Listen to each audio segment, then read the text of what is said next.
What's up, Smithville? Kristen Merriweather, your friendly neighborhood publisher.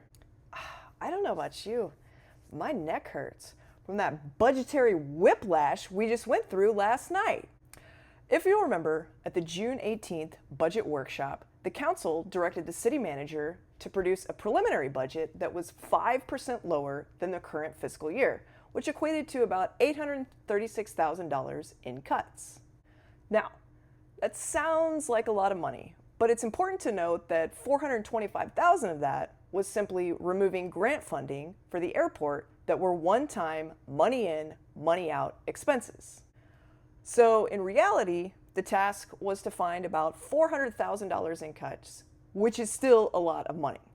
So on Friday, the city released a PowerPoint that included proposed cuts.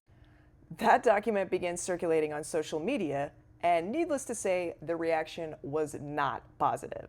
A second page in the presentation, which had suggestions to generate additional revenue, suggested nonprofits who occupy city-owned buildings would have to start paying rent as well as their own utilities. That also did not go over very well. A larger than normal crowd of about 60 residents showed up to City Hall for the budget meeting last night, with 20 or so signing up to speak during public comments. People brought signs protesting the proposed cuts, and there were even a handful of kids who issued public comment. These programs get shut down.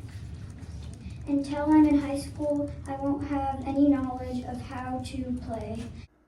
With residents clearly indicating they didn't want the cuts offered by the city manager, and the city unable to generate a large enough increase in revenue to pay for all of the services on the chopping block and all of the items on the council and mayor's wish list, the council was left with no choice but to explore raising the tax rate and taking on more debt to cover mounting capital and infrastructure needs and raises for city employees. It should be noted that they didn't come to this decision arbitrarily, although they certainly argued about it. First, they looked at the maximum the budget could be without going over the voter-approved tax rate. Using the preliminary numbers, that's about $16.3 million, or about $700,000 less than the current budget. The council asked the city manager to put dollar values next to each cut he proposed in his preliminary budget and put it on a whiteboard. Next was figuring out priorities. How do we go back and how do we prioritize all these elements? What do we want to add back in? If we're going to say yes to patrol cars at $100,000 to bring in 2 new officers, how do we prioritize that? How do we also make sure we get the economic development? How do we get the capital expenditure or the tax note to be able to fund some of the capital expenditures like the patrol cars? City Manager Robert Tamble had given the answer Councilmember Dunham was looking for earlier in the workshop.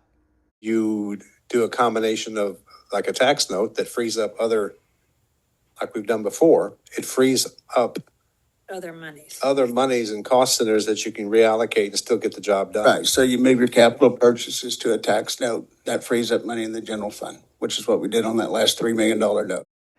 So the council split the list between what could be paid for with a tax note, which is limited to capital and infrastructure improvements as well as facility repairs, and what could be covered by the general fund.